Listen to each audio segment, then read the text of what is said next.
Hello, I'm John Ryan. And I'm Jacob Roberts, and this is the Christmas in July, a beach handball special. All right. Excellent job, Jacob. Uh, I think that was superior than, we'll say 16 out of 22 that JD has done. I'll I take give it. that one a solid, yeah, I'm going to go with an A minus. So Perfect. excellent job there on the intro. And speaking of intros, well, you see here, JD's not here today. He's busy this week. And Jacob wanted to talk about a few things beach handball related. We decided to give him that opportunity. But first, Jacob, give me your handball origin story. Let's don't do the full movie saga, but tell me how you got involved and what you've been doing handball wise. Yeah, I'll give you the abbreviated version. There's a long story I can go into, but long story short, my senior year of college, my college roommate found handball on TikTok. So late at one night, he said, "You ever heard of handball?" Said, "I've seen it on the Olympics." Um, Filled out an athlete intake form, got on an informational Zoom call, and met JD. JD introduced me to a German guy who played semi-professionally and lived in Kentucky. Um, we met him at an Irish bar with me and some of my college friends, and the Kentucky Stags were founded. Went on JD's podcast, which I don't believe he has anymore. Um, and we met our new coach, Ruben Humada, who used to coach professionally in Spain, and now he's living in Lexington as well. So Oh, after so that, that's you know that funny side story about that, Ruben. A lot of times, people find my website, they contact me, and it's like I looked up where Ruben was living, and I was going like, Ruben, he was in Appalachia. I mean, it was a small town, and I like look on a map, it was near nothing, and I'm going like, Ruben, you will be the king of development if you can start something where you're at there. And it was kind of disappointed me because I could just tell by messaging back and forth he was super in love with handball, super wanted to do something. So, I mean, if he's your guys' coach, you guys are in good shape. I don't even really know. I'm just going off some messaging back and forth. yeah, he moved. He was living, I don't remember what county in Kentucky, but then he moved to Lexington, and we actually ended up living in the same neighborhood. So over the winter, we didn't really have a full team yet, and we drew a goal on his garage wall, and he trained me individually as a goalkeeper in his garage in the winter. Well, So that is outstanding and a perfect example of the type of folks that we need to get involved. Is Ruben's an indoor guy though? He's not much of a beach guy, so I would guess I'm speaking for him right now. I'm guessing he would really want to get an indoor program up and running. yeah, we started out trying to do indoor.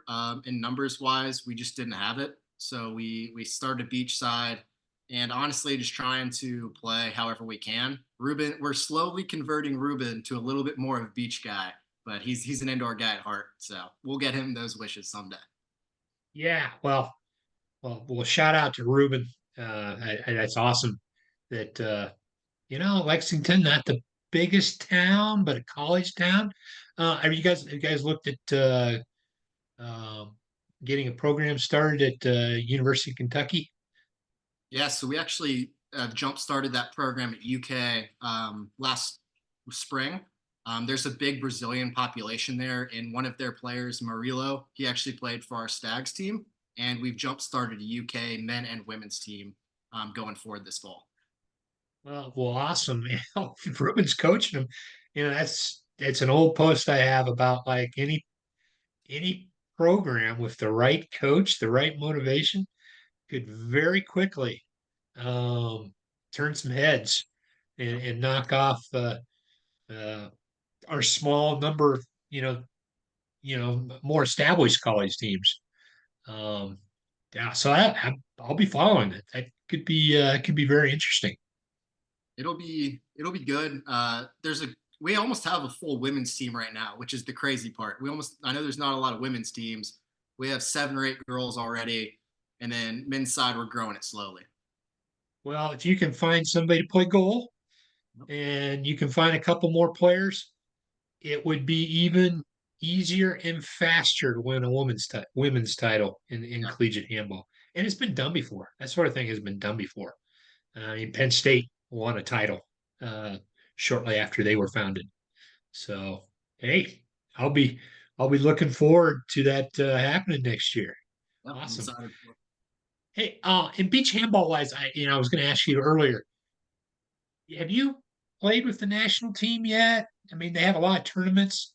Have you tried out? What's your status uh, as far as that goes? So I'm kind of a one. We have 5 goalies in the pool right now, so I'm kind of a pool goalie right now. I haven't made a North American Championship or World Championship debut, but I went down. I've been down to Brazil with the national team twice, including the global tour event about a month ago, and I went to Puerto Rico for like the faux North American tournament that they had last September. Okay, all right. So you've gotten your feet wet, and you must be good enough that you can compete. Maybe you're not at the top yet, but you also haven't been around too very long as well. Yep.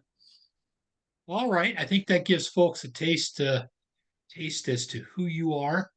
Let's move into our topics. We're going to talk a lot of beach handball in a little bit, but we have to talk about the North American and Caribbean Handball Championship that took place in New Jersey, home of the Highlanders. I love. Were you familiar with the Highlander movie? I love Mel Gibson. It's a great movie. Mel Gibson's in that. Are you talking about No, that's Braveheart. Never mind. Same same region of the world, at least for part of the movie. It's a Yeah. cult classic with the classic. There can only be one, and the only way these immortals can kill each other is they have to chop off their head. So it's a classic movie. I had to explain it to Martin Brannick too when I was talking about something handball related, and I said there can only be one, and I had to explain to him what the Highlander movie was. It's a old '80s movie, but it Um, had me curious. I need to go rewatch it. All yeah, right, I got so let me share the screen. All right. Well, that's what we're going to talk about in a little bit. Oh, I got the wrong screen there. Darn it.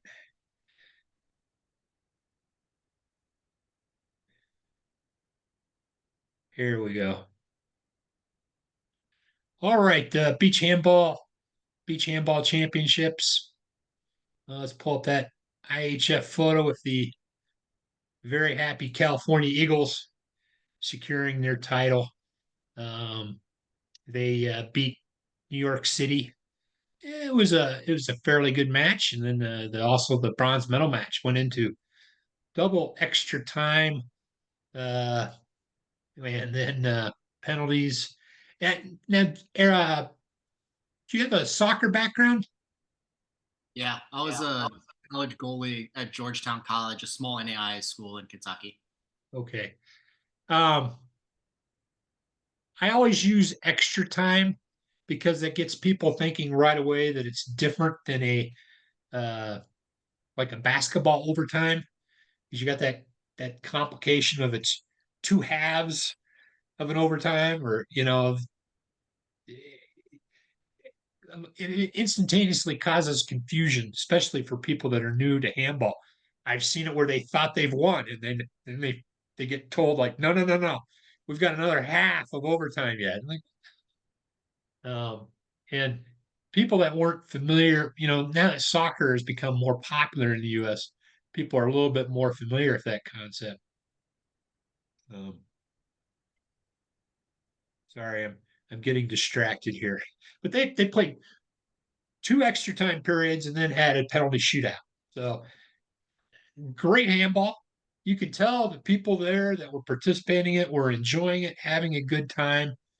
And then John Ryan has to write, commentary.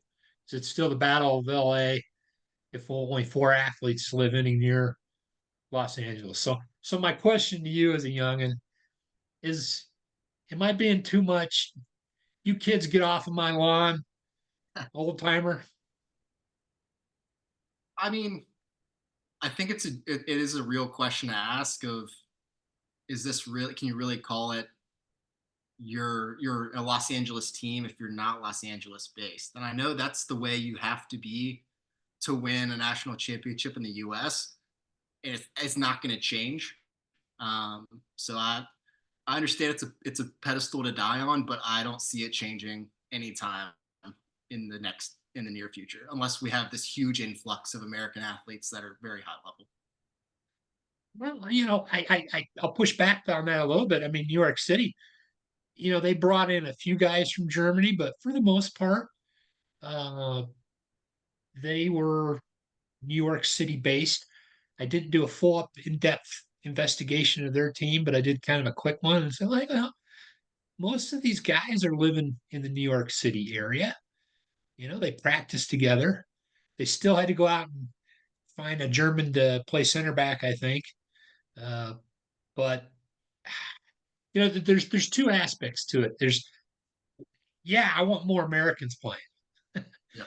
but I also want you know clubs being clubs that practice together and work together as a season to get better. To go win that next tournament and develop those bonds that naturally come with like the Kentucky Stags that you're forming.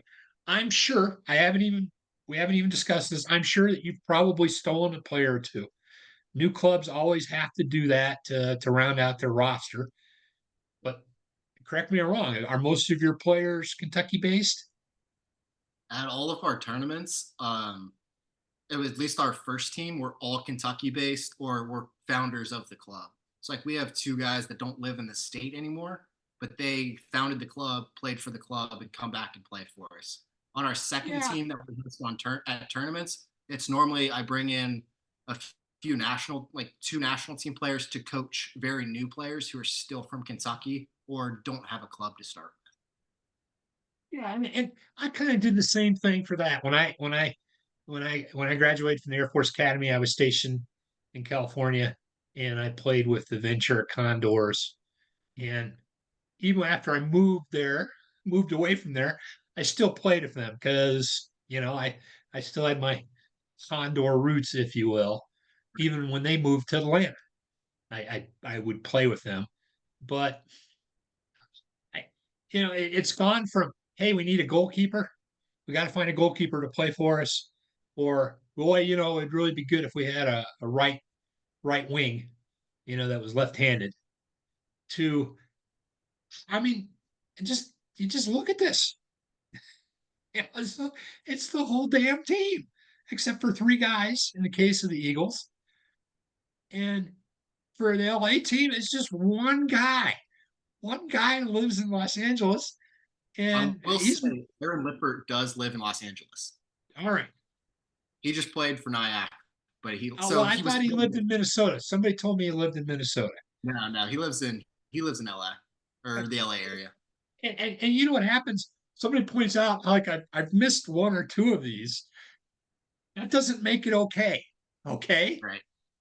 If most of your team lives nowhere, what are we trying to do? Get off my I mean, lawn. the what USA Team Handball was trying to do with the elite division, where you had to play a certain number of games for each for your team to play at nationals. I thought that was a great idea. And if you could somehow implement that into your Super Globe qualifier, where hey, this person has never stepped foot in this city, how are they playing for this team? I think if there was a way to implement this, you have to play a certain number of games with this club and prove you're with this club as opposed to just showing up and playing. Yeah, and two things. First I know some of the North American and Caribbean staff were there. The president of the organization, who's from Mexico, was there, and then Kurt Larson. The president is Mario. Gosh, can't think of his name off the top of my head. Um, and then the Danish guy who's the head of competition, Kurt Larson.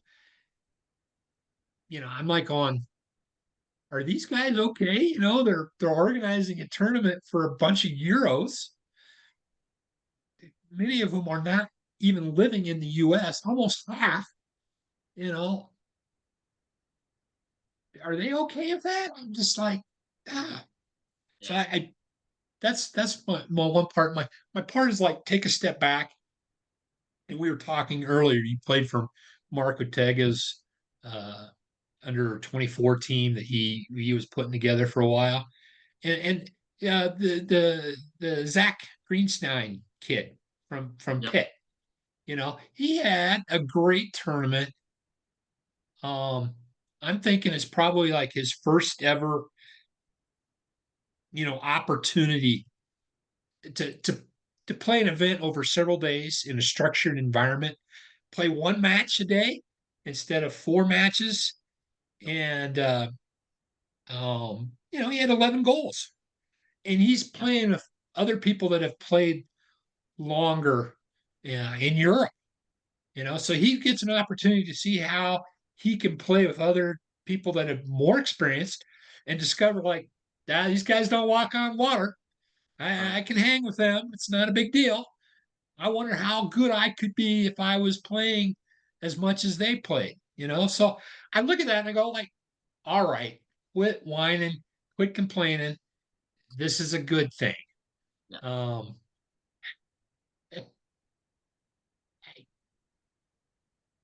I guess my rant, and I don't want to do all this. My rant is that's a good thing, but I want to see rosters that have more of these guys playing. And I'm like, Right. oh, what are some things I could do? Um, there was a college FISU tournament that was held in Spain. Um, 7 different nations, college champions from those. I'd say the U.S. give us a wild card with an all-star college team. Otherwise, we'll get even beat worse than we would if we attended. But what if we took all our best college players and sent them on that tournament instead of and flew them to Europe, or gave them the opportunity to play as a team over there rather than give a bunch of Euros the opportunity to come to New York City and play in a tournament so that they can then go play in a tournament in Egypt. Yeah. To me, that would be a better solution, a better spending of money. Um, and then the other item I have is, well, that's just the U.S. What about the other North American teams? What if we had like a combine for athletes age 17 to 24 and brought in some European coaches and really taught these guys some things you can't teach in a nation versus nation competitive environment. Right. Um, so I don't want to dwell. All right, even a tournament with a bunch of people that don't even live in the United States playing in the United States is going to have some good things come out of it, like what I'm saying with Zach Greenstein, um, and a couple other players that were there. But we should design things that are better than that. All right, I, I'm gonna forget about this whole topic for a while because it just makes me angry. Do you have anything to add to it? No, I will say I watched Greeny play quite a bit, and just from training with him for like 2 3 months, yeah, he's a really good player, and just the way he's gotten better throughout the year, compared to when he started, just completely different. So I'm excited to see what he's gonna do because he's only been playing handball for a year, 2 years, something like that. So I'm excited to see what he's doing because if he's doing this already, I'm excited to see what he's going to do going forward. Yeah, definitely. And that's where I'm going with this. I want to see. He's the type of guy I want to give more of an opportunity to.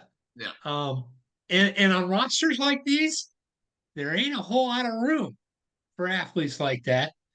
And maybe if he wasn't left-handed, maybe there'd be no room for Yeah, that's a them. All right. I promised I would quit whining about that. Let's talk about a sport that you're more in tune to, and let's talk about the beach handball a little bit. All right. yep. What do we got coming up in Paris? So I think this is a great opportunity for the sport of this exhibition showcase of beach handball at the Olympics. We have three amazing U.S. athletes that are going to represent us. So and we have good representation of the sport and how we're growing in the U.S. And they're all three great individuals and completely deserve to be there. So it's going to be a great experience for them and just the sport as a Yeah. whole. And they did look at the IHF. They're going all out on the promotion for it too. They got a feature on each of those three athletes. Do you want to just chat a little bit about each of them as we go through it? Yeah, sure. So yeah, Christine, obviously, I think she was an EHF like voice of beach handball last year, if I'm not mistaken. Yeah, Uh, she worked one of their tournaments for them, I think, as a freelancer. yeah, so She had a lot to say about how she loves beach handball. she's a great player. I think she was top scorer at the last World Championship in Greece. So she obviously is a high level player. So Yeah, and for anybody not familiar, we are not getting these positions solely because we're the U.S. and they just want to throw us a bone. Each of these athletes are legit participants for this. yeah, NBA in the beach handball world, he doesn't need an introduction. Um, Even outside of the beach handball world, I think a few people know who he is. He's been around the game since the U.S. started their beach handball program. So absolutely legend of the sport, and he's still playing. So he deserved a spot without a doubt on that roster. And Captain America, what can you say? He's the heart and soul of USA handball. I'd say hot take. I'd say he's the heart and soul of indoor and beach as well. Grown American talent, played at the highest levels in beach and indoor. You can't leave him off of this opportunity. Yeah, it's a great opportunity for him, ABA and Christine. Um, it'd be more awesome if beach handball was in the Olympics. Um, but maybe someday. Although I'm that's that's my concern a little bit is that we're doing this. I say we, the IHF is doing this great showcase, but I don't necessarily see. Uh, I just don't see the path to get Yeah, it in the Olympics.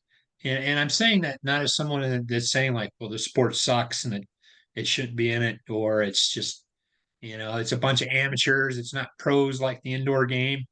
Um, I just look at the 10,500 athlete cap, and yep. if they don't change it, the only way that beach handball is getting in um, is if some other sport is forced to give up athlete spots for beach handball, or Yep.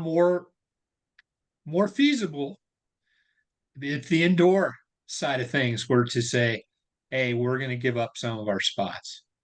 Is that gonna happen though? That's Well, so and this is the other thing. It's kind of like the IHF is doing this great thing at the showcase, but if the IHF wanted to, they could say, "Hey, we would like to give up some of our indoor slots because we really want to promote this beach handball game, and we would like to see that at the Olympics." Um, but they don't want to do that, and when it became clear that that was the only likely path for it to happen. And the German team found out that somebody was even mentioning this. They immediately, got very angry, and the IHF put out a letter saying we will never do that. yeah, So, and I can understand, especially for the Europeans where they have professional leagues and big crowds attending indoor games, that the idea that they would um, sacrifice that for beach handball is kind of crazy. Yeah. It'd be kind of like men's basketball giving up basketball slots so a 3-on-3 tournament can be held. Yeah. Which they were able to do, but they took slots from like rowing um, in order to make that happen. And rowing was not pleased. I mean, I would say 3-on-3 basketball probably brings a higher viewer count than rowing does. So I mean, if you look at it from a financial standpoint, they're going to get more viewers. Is that the right thing? Yes, That's not my call, but from a viewership standpoint, they're going to get and more that's viewers. what the IHF. That's what the IHF do. There's a lot of manipulation and uh, I can't think of the right word. Uh, they don't really go out in the open and say, "Hey, this is what we're going to do. We're going to screw the sport." Yeah, They do that, but they find other reasons why they can change the other sport, which really doesn't have as big a draw as what they think something new like 3-on-3 basketball. Now, right. if if beach handball exploded in popularity, they might say some to some other smaller sport, say, hey, we're you guys aren't that interesting. We're going to take spots away from you. But I don't think beach handball has gotten to that level. I don't think it's on a path to get to that level of popularity that it just kind of forces its way in. Yeah, I mean, yeah, I think it's even since I've been playing, it's grown exponentially. Like in Brazil at the Global Tour event, they were promoting like they've had 1 million viewers of the live streams for the tournaments. Like they've surpassed 1 million viewers, which is a pretty big deal um, in that space. But there does need to be a clear pathway of how And do I we. think I think what you bring up is something that I haven't witnessed myself. I look at the uh, statement like what you just made about Brazil and people saying it's a big thing in Brazil, and you were down there, so maybe you observed that compared to some of the events that we have in the U.S. and some of the events that we have in Europe, where the only people in the stands are the other athletes not playing. You Yeah. know, I get the sense from what you're saying, if 1 million views, that Brazil it's a little bit different. Oh, it's completely different. They have, I mean, I'd go out and say that the broadcast in Brazil was higher quality than the beach handball world championships this past year. So it's just they give everything for the sport, and if we can get more countries like that in Europe, then I think we start to develop that clear pathway to go to the Olympics. Yeah, it's been interesting to see its development and its growth over time, and it's something that like Captain America, I was also in the Air Force and I lived in the South Bay, and I would go running on the strand and I would see all these people playing beach volleyball, and I would go out there and try and play beach volleyball, but my skill set was just so far down that I might as well just go for a run. It's like the amount of effort it would have taken me to get to a beach volleyball capable player wouldn't have been as long as I would have been stationed in Yeah. LA. And when I saw beach handball, I said like, hey, this is something I could do um, and enjoy, and it's less of a super finesse game the way that beach volleyball is. So anyway, um, all right. So we covered that topic, and normally, here we finally got the 10-minute countdown. I was wondering why we hadn't received it yet. Let's uh, let's switch gears a little bit and talk about what's coming up.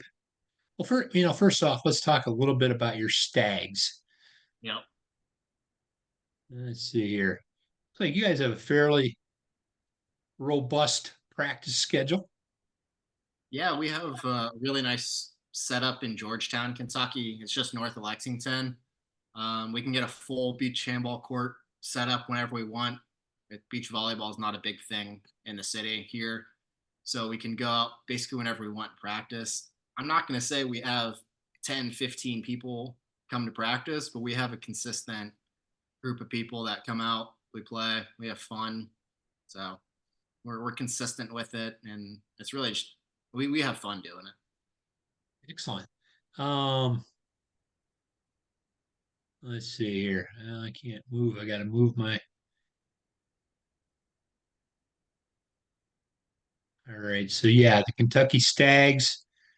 You guys are going to have a tournament. You're growing, and then we also set up. We have events coming up this summer for Beach Ham. So let me pull that up. Can you see this? I see the Instagram still. All right. So I got to stop the share and then restart the share. Starting to get better at this. All right. So we pulled it up before. Here we go. Yes, All right. See. there's a good, this is just a few of the events coming up. So I mean, obviously next week we got a tournament up in Canada. So we're bringing a Kentucky Stags team. I will say I hate that I just commented on bringing players in from elsewhere, but about half of our Stags team that's going to Alberta. They live in the U.S. except for one, but it's about four people that don't live in Kentucky. So Well, you're going to have fun yeah, and to play in a tournament. You're not going to try and win a, a, a slot at the Beach Handball World Champion Club World Championships. At least right. I don't think. At least I don't think that's what's going to be happening up in Alberta. No, no, this is a good opportunity just to kind of to get some new guys some experience. So we have two kids from Auburn coming up, as well as an 18-year-old goalkeeper that lives in Mississippi. So it's really just trying to get them some experience at at international level, that we can still give them in the U.S., but you get an opportunity to go to Canada, hang out, see some beautiful sights, and play some handball. All right. Do you know some of the other teams that are going to be there? From what I've heard, it's going to be the Canadian national team broken into about three teams. And then I think an indoor team is going to field a beach team for it. So it's all Canadian teams, and then the Stags. It sounds like that. It's on my bucket list to head up there, go to Banff and Yeah. Jasper National Park. Uh, it's kind of right there in the middle of the Olympics, though, so I probably will pass on that. Yeah. Um, Maybe I'll get out to the Southern California Beach Championship. You Yeah, want that's to where talk a we little met bit up. about that one?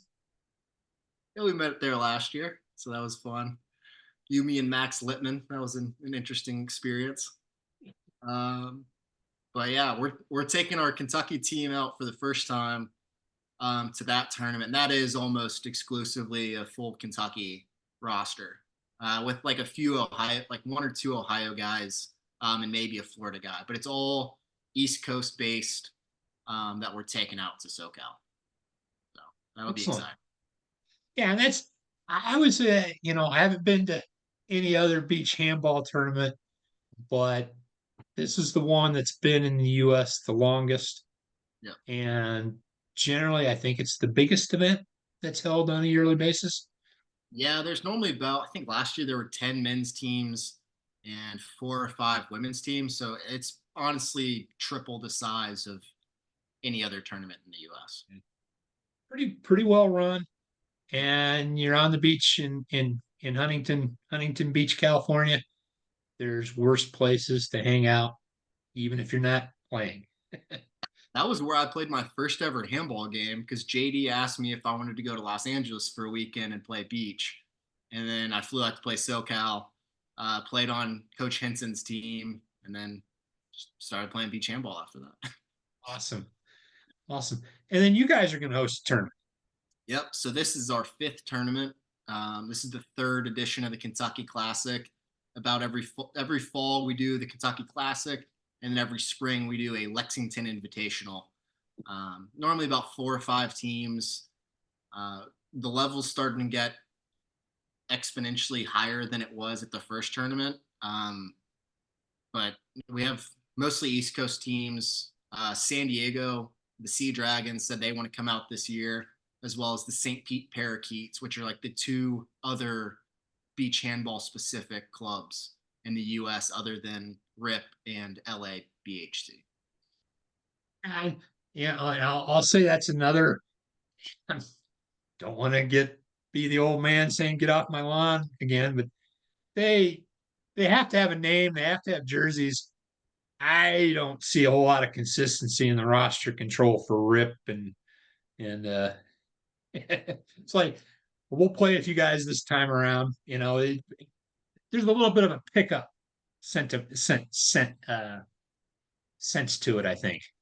Yeah, I think when I first started, it was like the national team pool was RIP, but now there's starting to be areas where there's other than national team players playing, so you have the opportunity to develop. Like Kentucky, we have two guys in the national team pool and 10 to 12 that have no interest in playing for the U.S. So it's starting to get to that, hopefully that club model, as opposed to just, hey, we're all the national team guys, let's play for RIP and let's just play each other. Yeah, yeah. That's that. I guess that's what I was getting at. It was kind of like, in some respects, I think they were mixing up the teams to try and level the playing field, uh, and to foster competition Yeah. rather than have all the good guys on one team, which is fine as far as I'm concerned.